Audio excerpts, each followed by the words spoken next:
Hello and welcome back to the What the Falk Sunderland preview podcast ahead of a double game week starting with Derby County on Tuesday. A 2-1 defeat at Watford this weekend places a little bit of extra importance on the game, but Derby are sure to be fired up themselves after a weekend of incredibly poor refereeing decisions. And we've got a debutant, who haven't had a debutant for a while, but they are newly promoted, I guess. So to preview the game with myself is Derby County guest Vic from the RamsTalk podcast. Vic, how are you doing, mate? You all right? Yeah, not too bad. Thanks. How about yourself? Probably the same as you, mate. A weekend defeat and recording on a Sunday, it kills me. But like, here we are. We've committed to it, so we've got to kind of plow on with this sort of stuff, don't we? Yeah, definitely. Well, I'm sure we've got plenty to talk about over the weekend. One or two things, especially from your side, mate. But look, like I say, we normally have a few days to settle. And like look over the weekend results. You have like 3 or 4 days to chill out. Then you do the preview show. But it is the championship. Sometimes you get this double game week. Sorry. So we're talking on the Sunday. I imagine things are still a bit raw for yourself. We'll get onto those controversial refereeing decisions in a minute. Before we do, 3-2 defeat to Norwich. I think some of us might have watched it, but how was the performance in your eyes? Um, Overall, I didn't think it was too bad. I thought we played all right. More than matched him for the majority of the game, I'd say. Um, in my personal opinion, I would like to see us be a bit more brave, a bit more adventurous on the ball, and just take the game to teams. I think sometimes we do show a bit too much respect, being the team that's been promoted from League One. But I think we've been quite competitive in the games we've shown so far. Yesterday was the same. I thought we were pretty decent for the majority of the game, and then obviously then you put the refereeing decisions in there, and all of a sudden the game's sort of just gone against you. And on another day, that might have been us that got the decisions rather than Norwich. So I'm sure along the season somewhere it'll even itself out. But yeah, there was some shocking decisions yesterday. So I think I have to be quite PG when I talk about the referees. Which brings me on to my next question. I think we spoke slightly just before off air about how we feel like we felt, or I felt anyway, that championship referees are worse than what we had in League One, and you kind of had your first introduction to those. I think the game was on Sky. I watched it. Some people won't have, but for those who didn't see it, can you just run us through those refereeing decisions and how frustrated you probably still really feel about them 24 hours later? Yeah, so the first goal was a case of it was the ball had gone down the wing. I think it Josh Sargent that was looking to cross the ball in. However, the ball was probably a foot out to play. Linesman didn't notice it. He's crossed the ball in, and it was a tap in for the lad that scored. Um, Players were protesting, and you could tell by the reaction of the players that it definitely had gone out. So we had that one, and then the third goal, again similar sort of situation. We were on the attack. The ball had gone out of play again, so I think it should have been a corner to us. I can't 100% sure. I think it would have been a corner. Ball had gone out of play.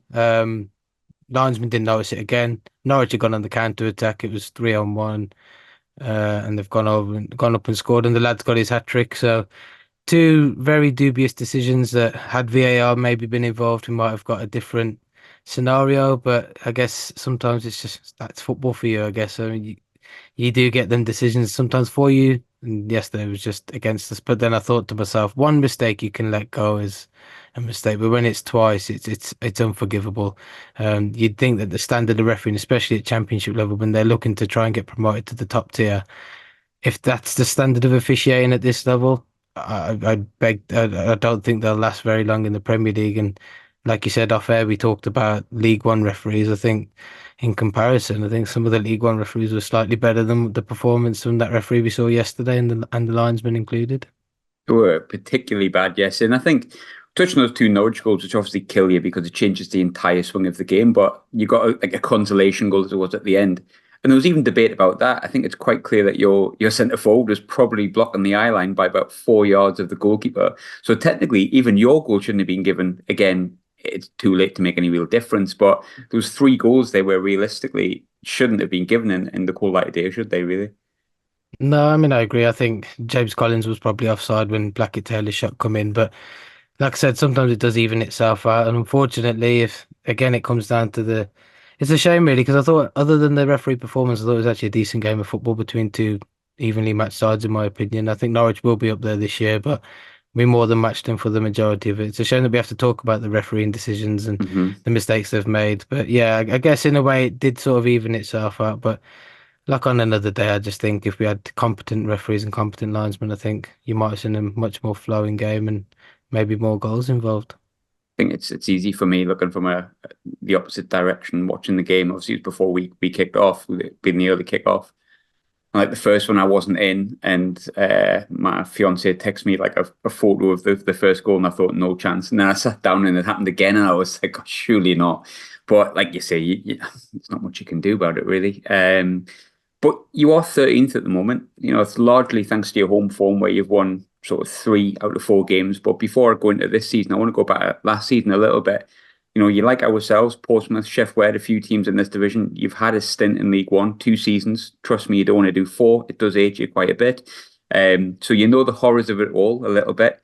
You finished in 7th in your first season. Didn't even get in the playoffs, and I think sometimes we expect teams to bounce back straight away. And I thought, well, maybe Derby are going to be in for a 4-year stint here, but you bounce back. You secure automatic promotion at the second time of asking. Why was last season different for Derby as opposed to the first season you had? I think with the first season, I think we'd got rid of Liam Senior, like thinking about September, October time. And I think Paul Warne had come in. Obviously, it wasn't his side. He sort of had to adapt himself to the squad that he had, and I think that's probably why we narrowly missed out on the playoffs. In me personally, I think it was probably a good thing because I don't think we were ready that season. I think sometimes when you do come down, especially with all the chopping and changing that we had at the club, especially from senior level all the way down to the playing squad. I think maybe consolidation would have been best. I mean, it was gutting to miss out on the playoffs the way we did, especially on the final day to Chef Wednesday. But I think last season was a lot different because I think Paul Warne had the freedom to bring his own players in. I think he got a lot more of his own squad in there. Got the players that he wanted to sort of fit his ethos of work hard, just work hard off the ball, and when you get the ball, try and counter attack the opposition. Be more pragmatic with his style of play. I think that's probably why we got the 92 points. I think we broke quite a few records last season. I think we had the best away record we've had in ever. I think we got the highest points achieved ever in the Derby season. So I think more because Paul Warne put a stamp on that side last season. I think we had the success. Paul Warne knows League One in and out. He seems to do well every time he's in there. He's got, I think, it's probably this fourth promotion now from League One. So we had the right manager in place. He just needed his own squad. And I think once he got those players in that he knew would do a job for him, I think mixed with the experience and some of the players that we already did have from the season before, mix it all together was the perfect culmination for promotion. So it's quite nice to see that we got out of it with 2 years. Like I said, we've seen big clubs down there that have been there for many, many years, and teams like Charlton are still down there. And it's a difficult league to get out of. I mean, I wouldn't for everybody that hasn't been in the League One. I'd say it's a lot more competitive than you realise. I think even more so than the Championship sometimes. But yeah, I'm glad we got out the second season. And we've allowed Paul to sort of put his stamp on the team this year as well with some of the signings he's made. So we're seeing more of a Paul Warne side as opposed to dribs and drabs of the previous managers. Funny you talk about League One. Whenever I get a guest on who's been recently in League One, we played Portsmouth the other week. There's like a little twig that goes off my head, and it's like a PTSD when I remember how absolutely awful it was. And I don't want to be a snob here. It's not nice to be in. But you've started really well, which is the good thing. You know, when we came up, we felt like, can we consolidate? We got playoffs as it was, but those first few games of the season when you realised, oh, hang on a minute, like the jump isn't that much. You're 13th, largely down to the home form. You've won 3 out of 4. The home game that you lost on Saturday that I've just discussed was the only home game you've lost. We will get onto the away form, but what are Derby's hopes for this season? Is it just a case of like stay up and that'll be fine, or do you have higher ambitions? Because Derby in my lifetime have predominantly been high end Championship or Premier League for a long time. I think the fan base are quite realistic in the sense that as long as we stay up, we'll take it. I think due to the turmoil that we've been through over the last few years, I think just survival is just the thing that we're aiming for this season. Me personally, I think we'll finish mid-table. I just think that we've got enough in the squad to have a decent season, maybe push towards the top half of the table. But a lot of fans are expecting us just to finish anywhere above the 3 relegation spots, and we'll take that just because we want to sort of consolidate this season in the league, and then we can sort of push on maybe next year with all the potential things going on behind the scenes as well, with potential investment coming in and things like that. I think just a season of consolidation in the championship, I think would be good for us just because we've made the step up. We're just trying to see if we can compete, which I think at the minute we've done. Whether we can do that throughout the season is yet to be seen, but a season of survival, consolidation, and hopefully we can look to kick on from there, especially if we do get the investment that's rumored to be coming in January or next summer. Is it because again, I hate to refer back to our first season in League One, but I do remember it like really well. It felt like a total free hit. Like for 4 years, we had this: you have to go up, you have to go up, you have to go up, and because we kind of plummeted through the leagues, it was relegation battle, relegation battle, relegation battle, promotion, promotion. But it was the pressure on every single season. And then when we got promoted, it was kind of like, well, this is a free hit. Let's just see where we go. And ended up in sixth. Then last season had a bit more pressure. We ended up in 16th. This season's probably got a bit of pressure to it as well. But do you kind of feel like it's a fun time to be a Derby fan because you kind of have this sort of free hit where, if you finish like fourth bottom, brilliant, and anything above that's a huge bonus. Yeah, I think you've hit the nail on the head there. I think especially with clubs like Derby and Sunderland who've been in League One, you'd think that when you come up, the first thing you would think about is just survival. So it almost is like a free hit because you've gone from being the big fish in a small pond in League One to then moving up to the Championship where pretty much every team's on par, barring maybe the two, three teams that come down from the Premier League. Other than that, everyone else seems to be on level par. So yeah, it is a bit like a free hit this year. So I think anything above survival, anything in regarding survival, I think if we will take it in a heartbeat. But I do think that this team has got more to it. I think that I don't want to sound like over ambitious, but I do think that this team can maybe push towards the top half, just purely because you've got the momentum of being promoted. You've got the good feeling around the club. Sometimes it does, and like you said, with Sunderland, you finished sixth in your first season. Sometimes the momentum can just carry up. Ipswich last year, back-to-back promotions. Like I said, sometimes we realize that the gulf isn't as big as we think, and we think just because you're moving up to the championship, you think, oh, there's a massive step in class. But even with the teams that have come down this year, none of them have set the world alight. I mean, Burnley looked pretty average yesterday. We played Sheffield United last week, who, barring a free kick, didn't really offer much. You can see that they've got quality in the side, but they're not taking the league by storm. So, like I said, the gulf isn't too big. Yeah, this season pretty much is a free hit for us. I think fans would just be happy to see us survive purely because of everything that we've gone through. But we know that obviously behind the scenes there's a lot of stuff going on. So I think everyone's ready for maybe chapter two of the Derby County revival story now. So hopefully this season will take us a free hit, but next year it might be completely different. I think talking about this season, it's pretty obvious where your strengths so far have been in the opening six, seven games of the season as it is. You haven't won away from home yet, but you've won all but one of your home games, which kind of we touched on before, could have been a different story with competent refereeing. How important is that home form going to be for you, and why is it particularly strong this season? I think home form's going to be massive in regards to us actually staying up and competing in this division. That we've made Pride Park quite a fortress over the last 3 years. I mean, even in League One, our home record was pretty decent. We never really used to lose, and we've sort of carried that momentum into this season. Obviously, yesterday was just one of those things, but the other three results, Middlesbrough in particular, nobody expected us to get 3 points there, but we managed to do it, and we're really turning Pride Park into a fortress. Bizarrely enough, our away form was probably the best in the league last season, but then when you move up to the championship again, you do see obviously going to different grounds. I mean, you're not going to your Cheltenhams or you're not going to your Forest Greens where you're expected to win, and the football's going to be nitty gritty. It's a lot more open and expansive play. So maybe the pressure gets to the lads. I don't know. But we're quite Jekyll and Hyde, home and away. It's quite funny because at home we seem to play expansive football. We actually put the ball on the floor and we try to play football at home. Whereas away from home, we give too much respect to the opponents, in my opinion, and we sort of sit off and try to hit them on the counter, which in League One does work. At the Championship, it may come off, but the problem is if you're playing against the ball playing side, that they're going to have 70, 80% of possession. And if you're looking to try and hit them on the counter, you've got to make sure that you get those chances. I mean, you get them, you take them. Unfortunately for us, with some of the striking options we've got up front, uh, we've missed quite a few sitters this season. Sheffield United, I think Caden Jackson missed. Was it Caden?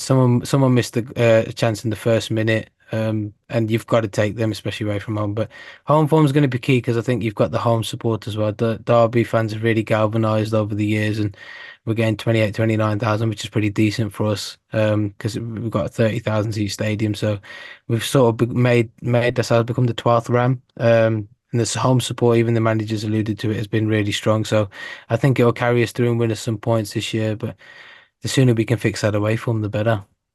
Yeah, absolutely. Looking at the players you brought in, transfer windows are always interesting, especially at this point because no one's really made a decision, but they're beginning to form ideas about players. My calculations might be wrong on this, but you brought in 17 players, and the ones that really stood out to me in terms of names, Marcus Harness got promoted last season with Ipswich. Weirdly, was always really good in League One, and then seemed to have just transferred that sort of form into the Championship last year. Jerry Yates didn't have the best time at Swansea, but was predominantly really good for Blackpool for a number of years. And I think everyone will know who Ben Osborne is from Sheffield United, but there is more than that. Not just those three players. Which of your new signings have sort of impressed the most, settled the fastest? For me, I think our goalkeeper, Zetterstrom. So we signed the well, what we believe to be Sweden's future #1 goalkeeper. He came with a big reputation from Djurgården in the Swedish leagues, and he's a big unit. He's 6'8", I think, so he can literally reach the crossbar. But he comes off his line really quick. He dominates and commands his area really well. Seems to be, as you might have seen in yesterday's game, seems to be pretty good with the ball at his feet as well. From halfway, taking on 3 Norwich players, but he's been, I think, key to some of the success we've had at home because now the back four realise that they've got a really competent keeper behind them. Obviously, we lost Joe Wildsmith in the summer, who was our #1 last season.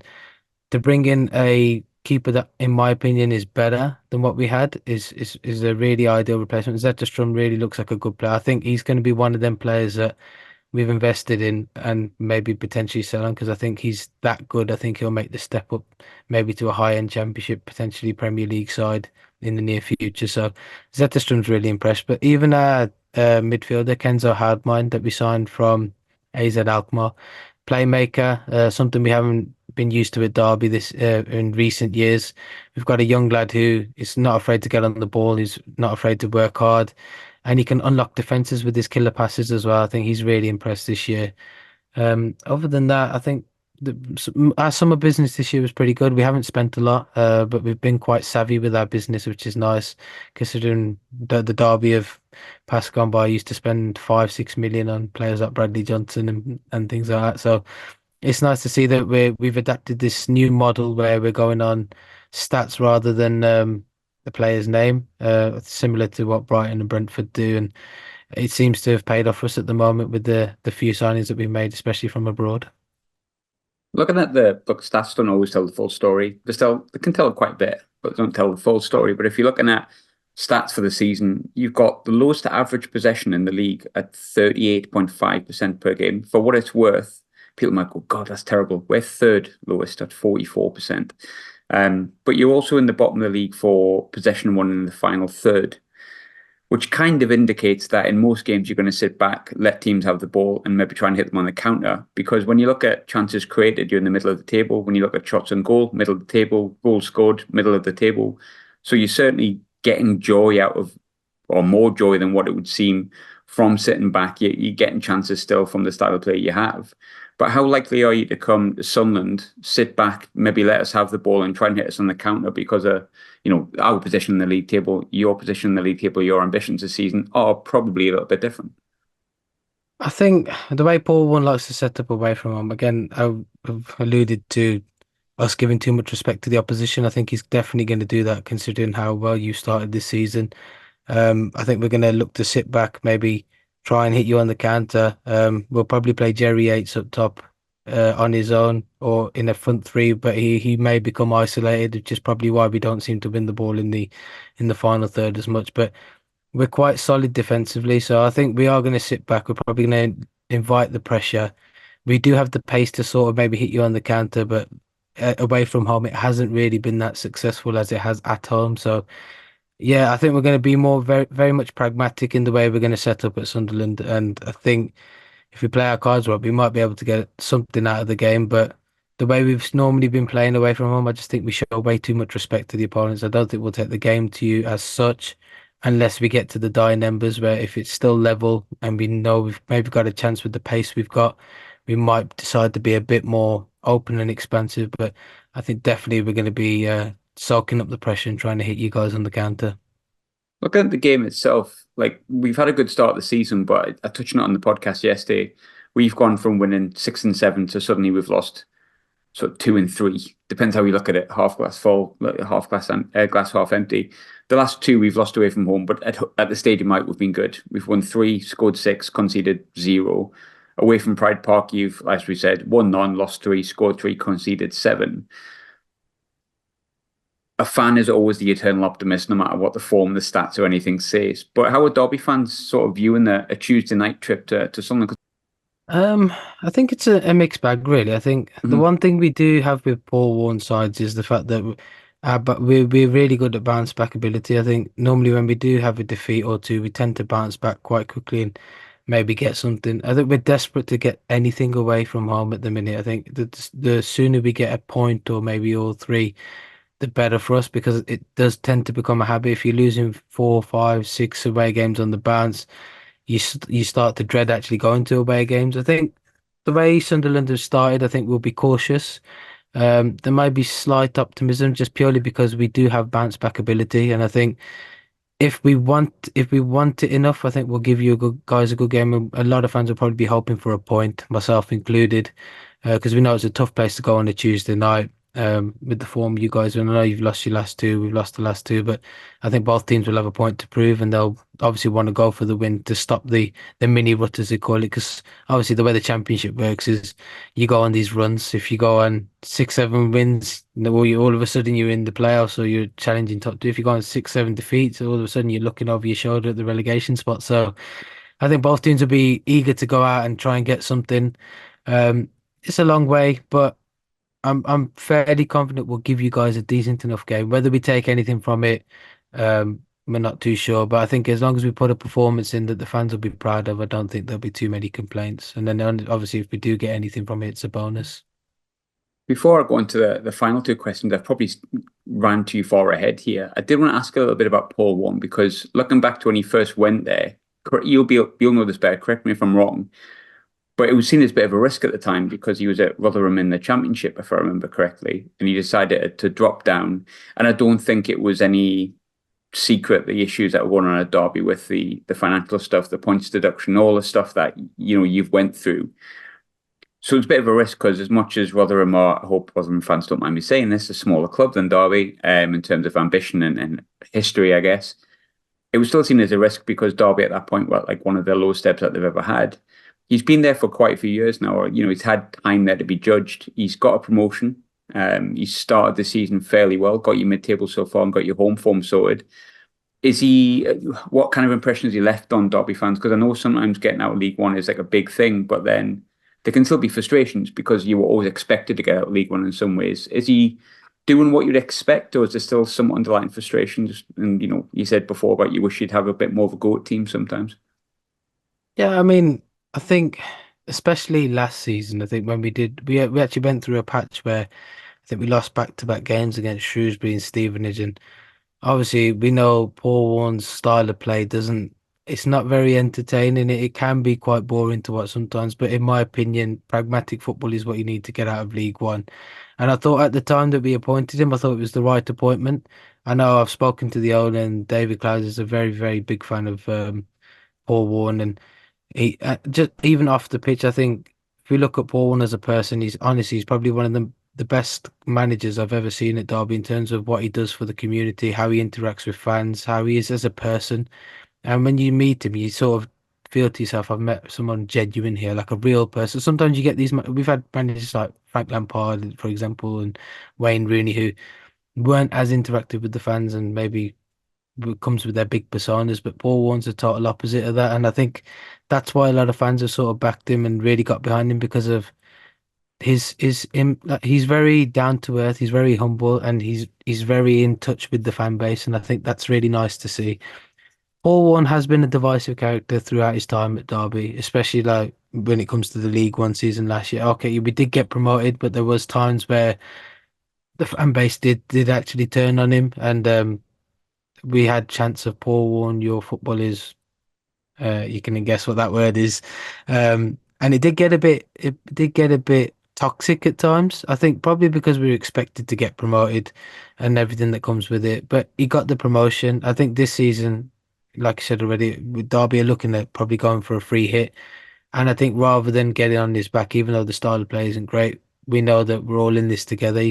He developed that underdog mentality at League One, which we thought wasn't right for the club of our stature in that league. No disrespect to the rest of the teams in that division, but it works in the position we're in at the Championship right now. And I think that's what's galvanised the club together. It's got us all on one foot. And Paul Warne's done really well to unite the club on that front in that sense as well. And he's built this squad together. The squad represent him. They're a reflection of him. And I think now that everyone at the club is pulling in the same direction, players, the manager and the fans, I think a lot of people are now behind Paul Warne rather than wanting him gone, despite the style of play. I had a feeling of that in the I didn't ask the question the way I really wanted to be honest. So here we are, but I asked it anyway. But I felt like in the past, because I still keep an eye on League One, because when you've been there for that, and like I say, you do have that kind of PTSD, and you think, all right, who's struggling, who's not, and there was a bit of Mm. backlash I seen with Paul One, and then he got up, and I was kind of curious as to the opinion on him, because he has got you up, and he started you quite well, but. Final two questions, my favorite two questions, to be honest, because predictions I always get wrong. But my probably favorite question: if you could take any player from Sunderland to fit into your team, who would you take and why would you take him? If I was to pick someone, I'd probably go with Joe Bellingham, just because I think someone of that stature, that sort of player is what we probably need at Derby. I know we've got Kenzo Hardman at the minute. It could probably be as good as him. But Job's done it in this division before. He's that energetic midfielder, can on his day turn up with the magic. He can unlock defenses. He can score great goals, and I think that's probably what we're missing. I think we've put too much onus on our wingers and maybe our centre forward to try and get the goals. I think we probably need a midfielder that can contribute to that as well. So Joe Bellingham for me would be a player who I think I'd like at Derby and probably would slot into that midfield three that we do play. You'll never see me disagreeing with anyone who rates Joe Bellingham because I am a number one fan. Predictions, I am fancying, I'm never right. I've not got any of them right this season. But I feel bad saying this, but I feel like a comfortable 2-0 win, and I don't know why. And then Leeds on Friday might be absolutely anything. But you might feel a bit more positive about Derby's chances. I'm taking 2-0. Where are you going with it, mate? I think if I'm being honest, I think I'd be very optimistic to say we'll get all 3 points. But I think I'm going to go for a 1-1 draw. I think Derby will turn up on the day, and I think we've got a point to prove, especially away from home. We're desperate to try and get something just to get us on the board, really. And I think Tuesday night at Sunderland might be the best opportunity for us. Again, looking back to the bounce back ability that we do have or have had in previous games, I think we might bring that. I think we might see a formation change on Tuesday as well, just purely because I think we've struggled with the back four. We may change it up again, and that might come as a surprise. So I think we'll go for a 1-1 draw. I think I'm quite optimistic that we'll get a point at Sunderland. I wish you absolutely no luck whatsoever on Tuesday, and I hope you have an awful night. But for the rest of the week, mate, I hope you have a good rest of the week. Thanks for popping on. Cheers, mate. No worries, mate. Thank you for having us.